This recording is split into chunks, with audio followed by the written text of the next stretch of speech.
Well, good morning. This is Rick. I hope everyone's having a great day. I thought I would do a video where I'm doing a sort of a day in the life of Rick, because I can't think of anything else to make at the moment. So this is a typical day in the life of Rickvanman. So I've just got up. As you can see, I've got my crazy hair. I've just had a shower, so it's all over the place at the moment. And I've got do some voiceovers today, so I'm going to sort out some breakfast and we'll see what happens. Okay, I've been trying to cut right back on sugar, so I've basically got porridge cooked in water with a little dash of almond milk and a cup of tea. Now I don't do caffeine these days, that's probably why I'm so dozy all the time, but I've gone for Red Bush. I normally go for basically Ruby. It's called Rubios, but it's red, but no, also known as Red Bush.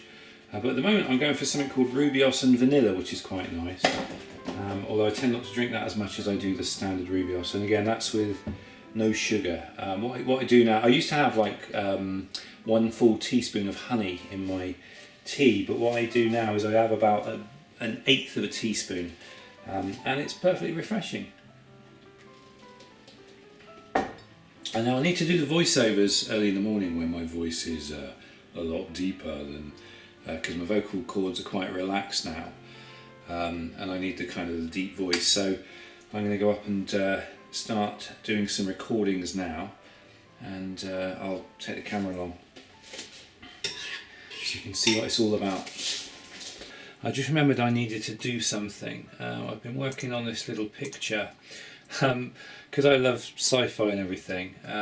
I've just decided I want, instead of having sort of typical pictures on my walls around the house, which are just kind of countryside scenes and things, everybody's got that. I thought I'd like to have some kind of sci-fi-esque pictures. So I've literally just got hold of some planet pictures, some star pictures, and I managed to find a picture of a sci-fi eagle from Space 1999 from years ago, which is what I grew up with years ago. And I've managed to cobble together this picture, and I'm going to have it printed out as a panoramic, which is going to be about 30 inches by about 14 inches. So anyway, I've literally just finished that, and the finished result is this. I've literally just sent it off to the printers, and so hopefully that'll be here. I'm really looking forward to seeing what that looks like, because if it looks good, what I'm going to do is I'm going to do more.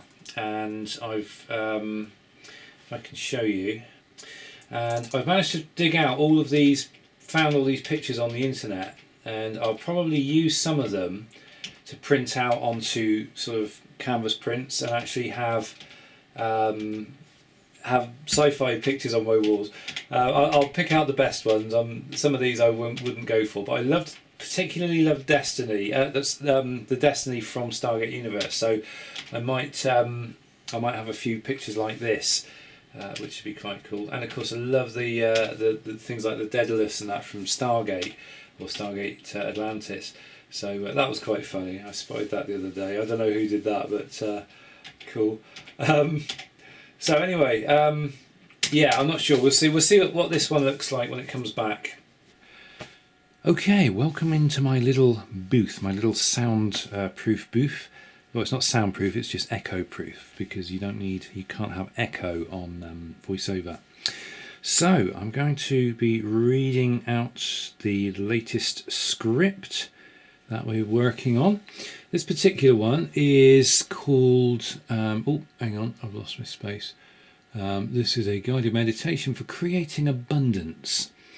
And I've done all my warm-ups, not on camera because you make weird sounds when you do these warm-ups. Still recording. Okay, right, I'm going to read the script and I'm going to hit the record button, turn off the metronome. There goes the blooming dog. This happens to me all the time. Every time I go to do a voiceover recording, there's a dog across the street starts barking and he comes out on the recordings. So, okay, let's give this a go. A guided meditation for creating abundance. Yes, my deep, whispery voice. And keeps you focused on your goals and your dreams. Ooh, I'll take that one. Sounds good to me. So let's just... right, I've got to process this now and save it, and then I can start my next ones. So anyway, this is what I'm going to be doing all morning until my voice gives out, and then I can start constructing, constructing those into proper meditations, proper productions that we actually then put up on YouTube, which would be good. So I'll switch the camera off because you don't need to watch any more of this, and I'll come back to you when I'm done and I'm doing other stuff. Now, one of the things I've been doing of late is I've been dabbling in certain chemicals. No, not those sort. Basically, I've given up sugar completely, apart from in my tea I'll have like 1/8 of a teaspoon of honey, but everything else, everything I eat is all pretty like sugar free now. And I've noticed a huge drop off of weight. I lost 5 pounds in a week as soon as I gave up sugar, but now it seems to have like locked off at one weight and it won't go any lower. So I'm kind of taking steps to try to address that. Now, one of the things I did learn about us older guys, kind of over 40 guys, is our testosterone levels can reduce with age. And one of the things that I've been looking into is a couple of chemicals that I've been working with, or supplements. One of them is D-aspartic acid, and that is a bit of a kind of like a testosterone boost. And the other thing is something called indole 3 carbinol with resveratrol. That thing there. That, apart from being a very powerful anti-carcinogenic, apparently it laps up or soaks up any traces of estrogen within the body. And apparently those two things combined, from the things I read, in theory, can help with older guys to lose weight. But I actually forgot to take my D-aspartic acid today, so I'm going to do that now. It's just this white bitter lemon flavoured powder. You need a tiny bit of it, not a lot at all. About half a scoop they reckon, which is that. And what I do is I wash down the indole 3 carbinol with that. This stuff stinks. It's horrible. But apparently it's a good thing, but we'll see.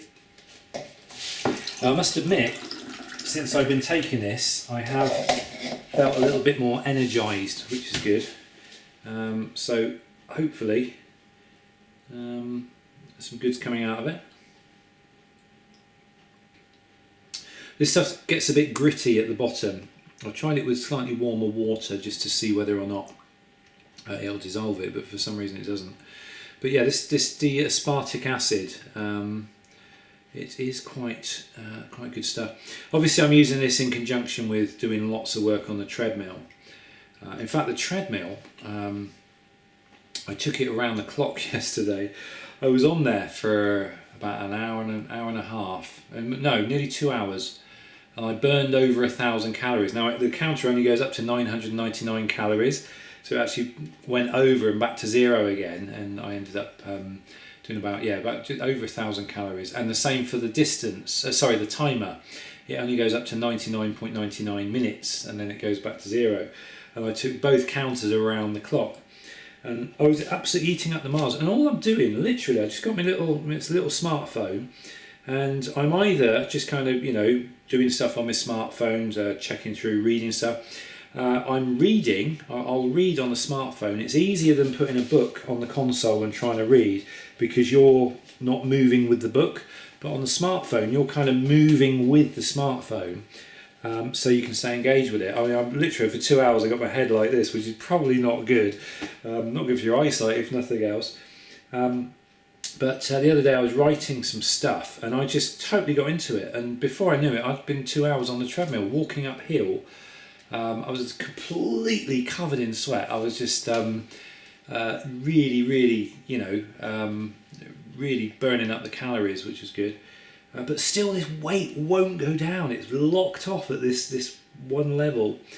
And I'm just carrying on doing what I'm doing. I'm trying to eat all the right things. I'm eating a lot of, all my portions are much smaller. In the evenings I'm going to have tonight, I'm going to have...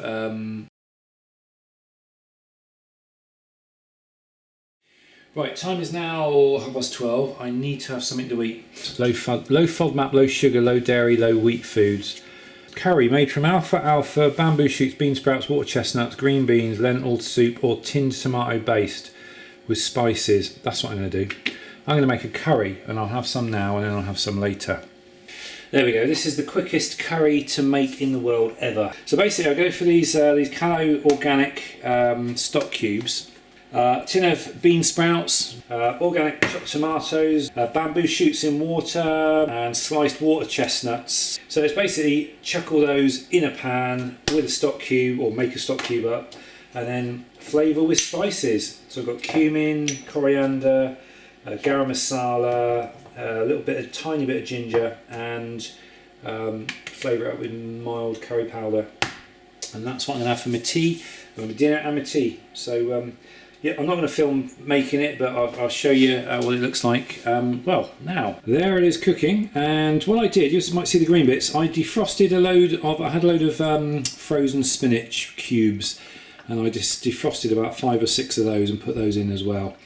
And that's it there, looking quite nice. I've had a little taste, it's very, I think I put a lot of spices in, so it's very, very flavoursome. But yeah, I'll just get this rice cooked and I shall have a portion shortly. So there we go, that's one little meal that I'm going to be eating. Now this is quite a small, you see the size of the plate, it's actually quite a small portion to what I used to have. I would normally fill the whole plate up and then sort of have it kind of piled on. But over the last week or so I've been having smaller portions like this. And still at the moment I'm having, the weight seems to have just pegged off and it's not going any lower. So it's sort of proving to me that we can get by on much less than we think we can. And so I'm going to just kind of keep this up and hopefully the weight will start to drop again. But the thing is, once I eat this amount, I'm just not hungry. Before when I was having larger portions, I was sometimes having to kind of force it down to clear my plate. But anyway, right, I'm going to go away and eat this and I'll come back to you in a bit.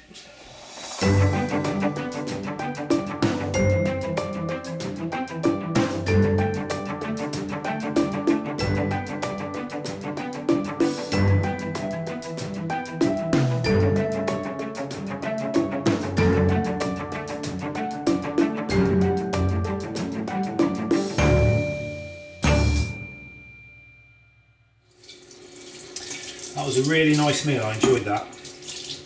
I'm looking forward to having more of it later on today.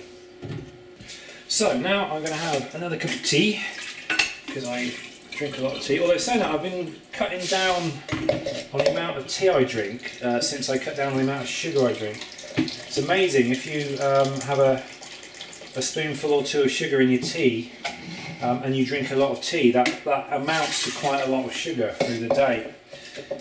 But like I said, I've given up on the sugar now, so that's a good thing. But yeah, I'm going to have a nice cup of tea and I'm going to settle down and I'm going to do what I try to do at least several times a week, and that's I'm going to go and listen to a guided meditation. And this kind of helps to give me a bit of energy, helps to give me sharper creative thinking. And I always know when I haven't done it because my mind dulls. When I do this guided meditation, it's only 20 minutes long, a session, and when I find I've done it for a few sessions, I start getting all these new ideas popping into my head. It's really good. So the thing is, I can't listen to my own guided meditations. I've tried it and I just get too self-critical.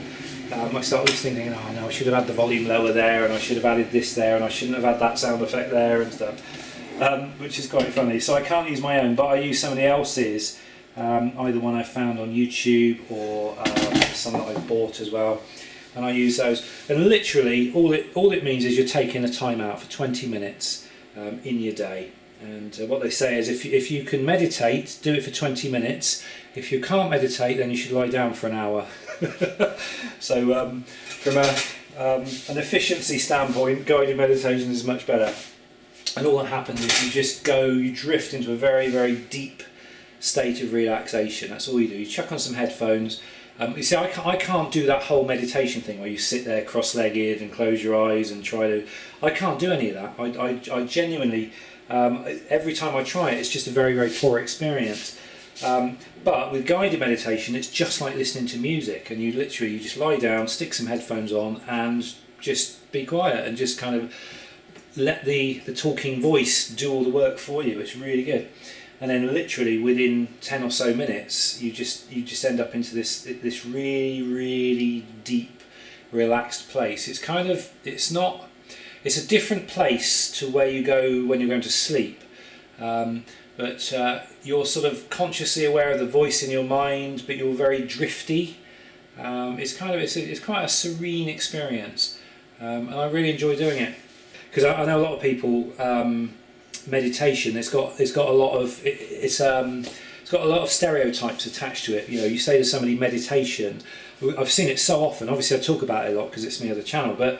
I see it so often where you say the word meditation and you can see this wall come up straight away, this invisible wall, and the first thing they say, "Oh, I can't meditate," and it's like they've got these preconceived ideas about, you know, you have to sit there, you have to be quiet and still, and do all this stuff. But the truth of it, the guided meditations, it's just like listening to music. You just pop some headphones on, and within 10 minutes, you're in this floaty, dreamy trance state, and it's just awesome.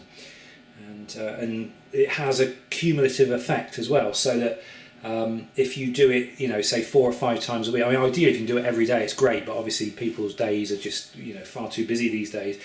But if you can do it, say 4 times a week, it has an accumulative effect, which means that you end up with a much more, your whole demeanour is much more relaxed and mellow, but also you get sharper thinking. You get it's like little synapses and things that start turning on in your brain, and for me, I just get idea after idea after idea popping into my head when I've been doing this, you know, over a period of time. It's really good stuff.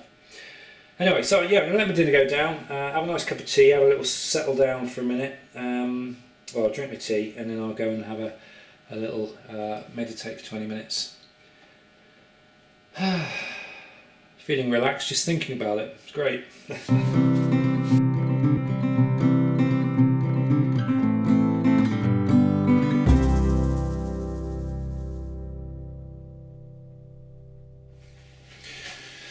Right. That's the guided meditation done, and I'm feeling a little bit dozy actually after it, which is normal. Normally when you go into such a deep state of relaxation that you feel like you've come out of a really deep sleep. It's amazing, and it all happens inside 20 minutes. It's really good stuff. And so what happens is you when you finish this guided meditation, you're kind of a little bit dozy, like you've just woken up, and then about 20 minutes later, all your energy comes back and more, and then you've got this energy for the rest of the day. So it's quite good. So anyway, as you can see, I've got my shorts on, and my nice yellow shorts, and I'm going to now do a little bit of work on the treadmill. I'm just going to put my shoes on, my trainers on, and I'm going to do some walking uphill, and I'm aiming to do that for about an hour, I think. So I've been doing this pretty much every other day, sometimes every day, for the last couple of weeks, and hopefully it's been doing me some good. I don't think it could have been doing me any harm anyway. Right, so I better get on with it.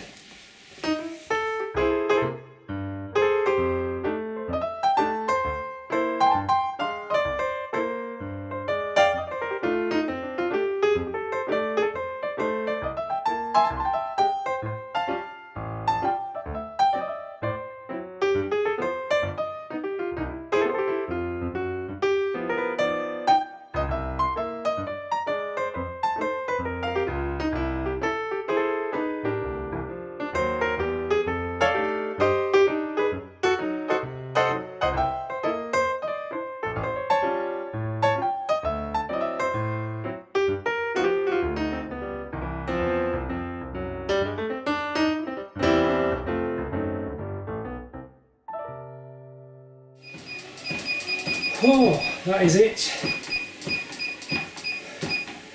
Done. Oh, that was a long time. I'll show you what I've done. Right then, I've gone 940 calories. Where are we? Here we are. 940 calories. I've actually gone around the clock, so it only goes up to 99.99, 99 minutes, 99 seconds. So which is 60, 70, 80, 90. So it's an hour and 40, hour and 50, nearly 2 hours basically. Yeah, 940 calories. According to this, I did 7.5 kilometres. According to the watch, I did 8 kilometres. So take your pick. So anyway, I'm all sweaty now. Look, this is all sweat. But that's what happens. Normally, within the first 20 minutes, you start breaking a sweat, and then it just pours off you. I was writing on my smartphone, and the sweat kept dripping onto the screen. It was quite annoying. Okay, what am I gonna do? It's 10 to 6, so I think what I'll do while I cool down, because there's no point in getting straight in the shower, because you come out, if you go in the shower sweating, you come out sweating, and then you put fresh clean clothes on and you start sweating in them. So what I shall do is, I think, have the rest of my dinner, or not all of that, but I shall have some more dinner. That smells absolutely gorgeous. It's had a chance to kind of sit there and marinate now, and that smells really nice. I'm really looking forward to that. So I think I'm going to get some rice on, have some more tea. It's a bit later than I normally eat sort of around 5ish, but obviously I was distracted with that iTunes thing today. It took me an hour in the end. So yeah, I'm going to have some tea, and then I'll have a shower, and then I'm just going to chill out for the evening. So I'll probably pick the camera up if anything interesting happens between now and then. Actually, just out of curiosity, never done this before immediately after a long walk. Gonna see if it's done anything to my blood pressure. Gonna take my blood pressure and see what's happening. So you have to relax, and then it'll do a thing, blows your arm up. I'm guessing my blood pressure's been really good lately. I've been checking it, and it's been bang on average, which is about was it 120/80, which is what you're aiming for. The fact I'm talking and possibly moving about a bit might affect it. Let's have a look. Just waiting for it to click off. There you go. That's pretty good. 126/84. Heart rate's still up because obviously I've literally just got off the treadmill, but that's pretty good blood pressure, especially for somebody who's just done 8 kilometres. Literally stopped a couple of minutes ago. Happy with that. Cool. Right, dinner. So there we go. That was a typical day in the world of Rick. I just thought I'd have the camera with me sort of through the day, just to see whether I could cobble together some sort of video, just to see whether it's interesting or not. It probably wasn't that interesting, but well, obviously I won't know until I get it on the editor. But I've got a camera there full of footage from all the stuff I've sort of filmed through the day. So anyway, that's it. I'm just basically going to chill out now for the rest of the night. Well, it's sort of 9 o'clock now. I'll probably chill out for an hour or two. I don't always watch TV. Quite often I'll do a what do you call it? Not a passive relaxation, but like an active relaxation. So I'll write, or I'll kind of read something, rather than just kind of vegging out in front of the telly, because I know it's not actually that good for you. So I think what I'm going to do tonight, I might do a bit of writing. I do a lot of writing for my own amusement. I just kind of write a lot of sci-fi stuff and that, but I'd never publish it because it's a bit rubbish. But I just kind of I write it because it amuses myself, and I write for myself, if that makes any sense. Because I kind of like to read what I write. So But anyway, that's really sort of it from me from this video. I have no idea how long it is, or whether it was even slightly interesting. I don't know, but we'll see. And obviously, if it's up on YouTube, then I figured, what the heck, let's go for it and throw it out there. Well, that's it from me. I'm signing off now. Thanks for watching, guys. Have a great rest of the day, and hopefully we'll see you in another video sometime very soon. Take care.